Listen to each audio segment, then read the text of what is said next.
c'est sur France 3. Et oups, on glisse à Janssem. Et paf le château. On va voir. Bon, le château. Je dirais qu'à l'âge où beaucoup de jeunes sont à leur première acquisition immobilière, il y en a qui visent plus grand. Voilà, moi c'est une très très belle histoire comme je les aime que je vais vous raconter maintenant. Saint-Brisson-sur-Loire, c'est un château, c'est une forteresse qui date déjà du XIIe siècle. En 1135, un roi de France, Louis VI, assiège le château, le ruine. Il est reconstruit. Au XVIe siècle, Saint-Brisson devient la propriété de la famille Séguier qui abandonne le côté défensif pour le transformer en demeure d'habitation. L'histoire continue, mais dans cette histoire, il manque un chevalier. Heureusement, il y a Lancelot qui arrive. Oh, je crois que c'était toi. À l'heure où certains jeunes investissent dans leur premier appartement, Lancelot, 26 ans, lui, a vu beaucoup plus grand. Alors bienvenue au château de Saint-Brisson-sur-Loire. Petit château surplombant la Loire, à 4 km de Gien, et qui est là depuis le XIIe siècle.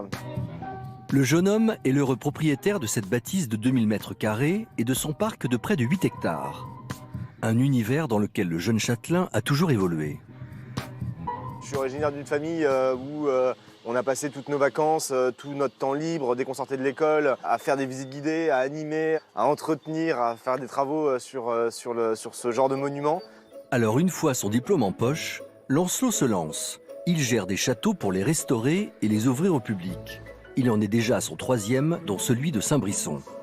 Une passion chevillée au corps, mais qui exige certaines concessions. Des gens qui me disent « oui, vous avez une grosse fortune personnelle derrière, voilà ». Non, c'est pas du tout le cas.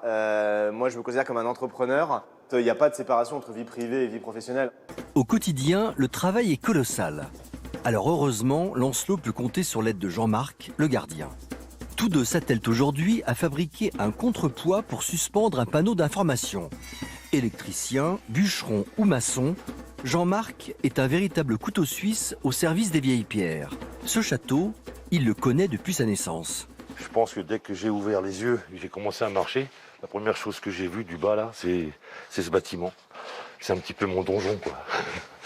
C'est un petit peu quelque part, ça reste un petit peu notre château au Saint-Brissonnais et on a à cœur, j'ai la chance de travailler pour Lancelot. Lancelot a encore plein de projets en tête, comme aménager des chambres d'hôtes dans cette aile à rénover.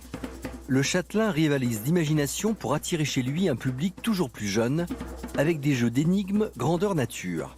Alors pas de doute, le château de Saint-Brisson a encore de beaux jours devant lui. Bonjour Lancelot, je suis ravi de vous recevoir parce que vous faites partie de ces héros du patrimoine que je vante dans cette émission depuis 7 ans maintenant et c'est un véritable bonheur. Vous êtes tombé dans la marmite du patrimoine tout petit ? Tout petit, oui, j'ai eu la chance ou le malheur, faut voir, de suivre mes parents.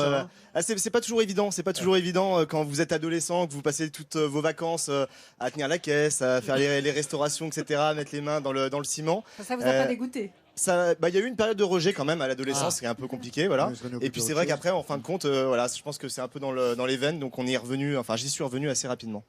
24 ans, 3 châteaux, c'est ça ? 3 châteaux en gestion au travers de ma société. Ouais. C'est juste considérable. Comment vous en sortez ?